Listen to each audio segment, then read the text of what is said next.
Hi, my name is Sean Hannon. 22 years ago, I had the great pleasure of co-starring in the Ralph Bakshi, Frank Frazetta production of Fire and Ice. I played the evil Ice Lord Necron. Actually, the character of Necron is a composite of two actors' talents. For as it worked out, several of the actors in the film, including myself, whose performances were first filmed and rotoscoped, were then overdubbed by other actors in post-production. For the creation of Necron, I share the honors with actor Stephen Mendel, whose voice you hear in the film. And it turned out to be quite a successful blend of talents, for the performance received the best notice from The Hollywood Reporter. It said, "The most interesting character turns out to be the sinister Necron, an off-beam, faintly fey mommy's boy in the Anthony Perkins mold." Not too shabby for a start. During the production, I began to write a diary of my experience on the set. I'm going to read the diary notes aloud for you and try to re-immerse myself in the thrall of that summer of 1981. And now, the memoirs of an evil Ice Lord. A fantasy in all aspects save one. It really happened. My first full tryst with cinema was nothing short of exquisite. I could not have been luckier to achieve nor more prepared to fulfill this role than at this time in my life. The film, Fire and Ice, a full-length animated sword and sorcery epic by Ralph Bakshi, the creator of Wizards, Lord of the Rings, and American Pop, and co-produced by fantasy artist Frank Frazetta. And my contribution? Lord Necron, sorcerer and demon prince, a lithe, sensuous, and deadly snake, with a Peter O'Toole-like touch of the mad. In short, the bad guy. He is, in point of fact, the main bad guy. This role is a major one, and constitutes the true beginning of my film career, knock on wood. Throughout this book, I will be setting down my impressions, thoughts, and feelings about one of the greatest experiences of my life. Frazetta's savage, primordial land is the setting for the film. One of the greatest thrills about working on this picture is yet to come. That will be actually seeing the splendid, rich scenery that we were supposedly surrounded by. For our parts, we worked in a huge soundstage against a gigantic white cyclorama. Thin black lines divided the backdrop into large squares to function as animator guides, and the many rows of white lights all across the ceiling intensified the starkness as well as the heat. Overall, you got the impression of that borderless void in THX 1138. But once the cameras got rolling, that impression altered quite laughably to the undeniable aspects of a cheap porno film. I've already described the barrenness of the set. Now add to that the tackiest furniture and props, several cameras covering the same shot from angles that would catch one camera in the other sightlines. Throw in some hot and sweaty bodies in loincloths and bikinis, and then listen to the director as he calls out instructions during MOS shots like, "Not too fast, Tigra, slower. Yeah, that's good. Now slide over those bodies." You get the picture? To the uninitiated, the rhyme and reason of this peculiar method of filmmaking would elude them. But it's really very simple. The tacky furniture and props are there for raw outline only, and are drawn in later as the beautiful pieces they're meant to be. The original footage, shot in black and white, is never seen. It's used as a frame-by-frame guide to animators in a process called rotoscoping, so it's all right if a camera spills into the sightline of another. They just don't draw it in. Larn is a fair young man with long blonde hair that's braided in the back. He, that is Randy, has an athletic body, and I watched admiringly as he performed his own stunt work. It took a little while to get to talking with him behind the scenes, as it did with the other actors. Cynthia, the girl who plays Tigra, is a lovely lass from Tennessee, and like Randy, a fine actor. She's been out here about a year and a half, she said, and during that time she's experienced 4 industry-related strikes. And here we find ourselves working under a squeezing deadline this month to complete the photography before the impending director's strike. Carol and I, as mother and son, had the wildest relationship on screen and probably had the best time doing it. And I must give Bakshi the credit for the genius of it. Now I need to hop out of the diary notes at this point to explain a change in the cast. Carol was the first actress to play Juliana. She's seen here in the photo with me and Frazetta. When I was called back at the end of the summer for additional photography, though, I was surprised to find another actress was playing Juliana, and all of our scenes together were reshot. Well, as you'll see from my notes, the reason for the change had only to do with Bakshi changing his mind on the concept of the character. Back to the diary. As I read the script, the character of Necron's mother, Juliana, seemed to me to be a highly intelligent, shrewd, manipulative woman with a lot of class. We started to rehearse one of our scenes with Ralph, and then he began to pull something out of her that threw me for a loop.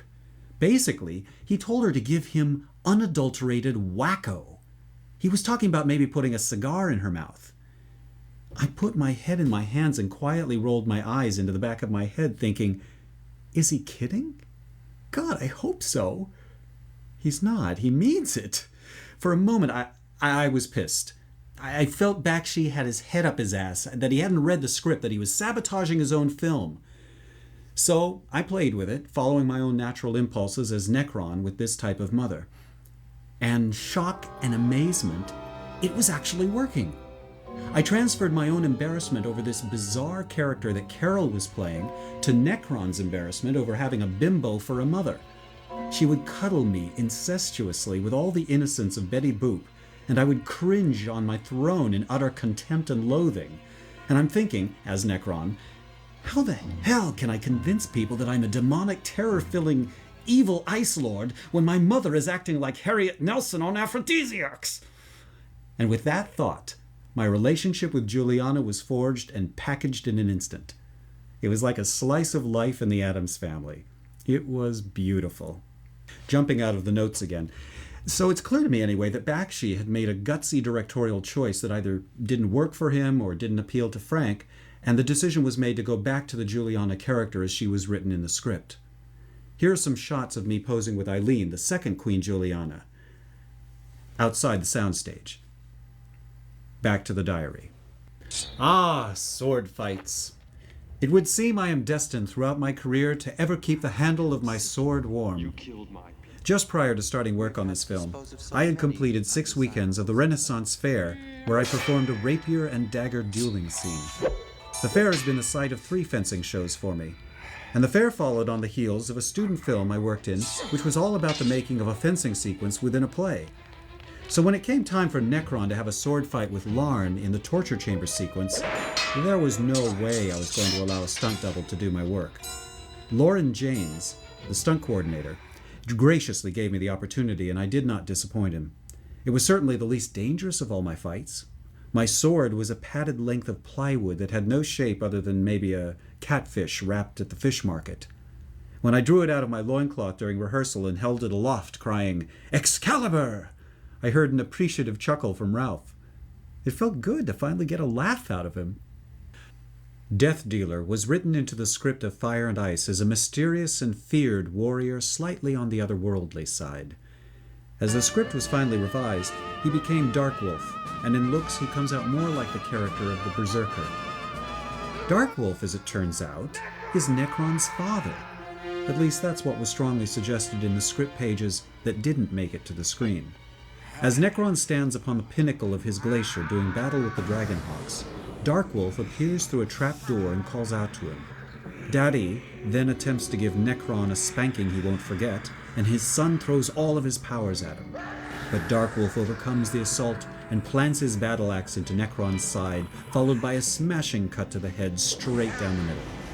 Steve Sander was extremely convincing in his objective to terminate with extreme prejudice. Jumping out of the diary notes again, yeah, Darkwolf was revealed to be Necron's father, but I have no clue as to why it was changed. When Darkwolf appears before him, Necron shouted, "She said you'd come one day." After the fight, Juliana holds the dying Necron in her arms and speaks to Darkwolf. Here's a portion of the script that got cut. Juliana, "You came back." Darkwolf, "I said I would." Juliana, "What have we done to our children?" Darkwolf, "You killed mine, and now." Juliana, "And now?" Their gazes meet. Suddenly, Necron's eyes open and he screams his death scream. Anyway, an interesting plot point that got left on the cutting room floor. Back to the diary notes. Here's a picture which found its way into the film, with Steve Sanders, Darkwolf, as the Indomitable One, and the Lauren Janes Sextet as the dumb lugs who eat it. The sextet I refer to are actually a terrific bunch of guys who did the stunt work. At Bronson Canyon, where they shot a few exteriors, they were running down a very steep hill, and one of them takes a forward somersault and landing back on his feet continues with the pack. Lauren, who coordinated the stunts, used to do nearly all of Steve McQueen's stunt work. He presented Randy with a Stuntman's Association belt buckle for doing all of his own stunt work. The flubs. There were a few gems. At the start, though, it wasn't funny at all. In fact, it could have been a very abrupt end for me. On my first rehearsal, as I sat on my throne, the pressure of beginning my first scene completely frayed my concentration. I was going up on every line.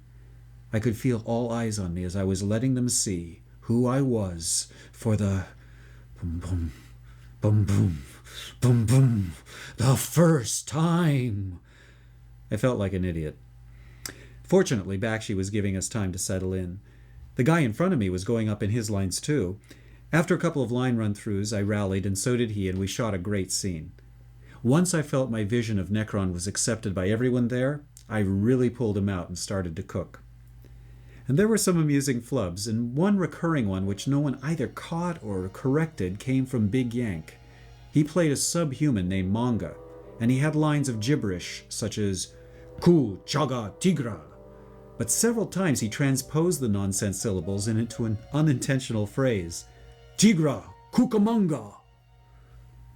It was Carol, playing my mother Juliana, who gave us our biggest laugh as she vehemently praised Necron's conquests.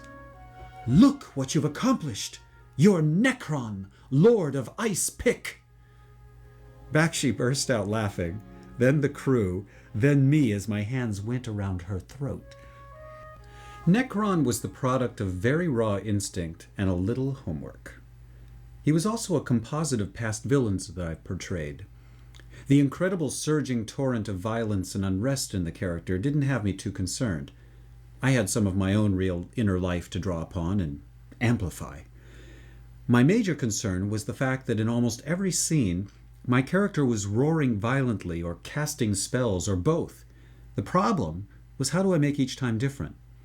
So my homework comprised largely of creating a catalog of interesting sorceric hand gestures and a variety of demonic screams. I was very worried about blowing out my voice, which didn't happen. Anyway, what I came up with eventually just knocked everyone out. They weren't ready for the intensity that I packed into Necron, not even Bakshi. Many compliments came my way from cast and crew. After one scene, Bakshi walked over to me and shook my hand. Others asked me where I studied acting. Hell, I don't know, but it felt so good. 3 days is a very short time, and yet they were so filled, each moment on and off the set so completely special, that I felt I had been there for months. I could not have asked for a friendlier crew. Cast, stunt people, Frazetta, and even Ralph in his own quixotic fashion made work an absolute pleasure. My main hope is that the final product of Fire and Ice reflects the marvelous time had by all on the set. And that's it for the diary notes. I'm delighted I was asked to share some of the excitement of Fire and Ice with you.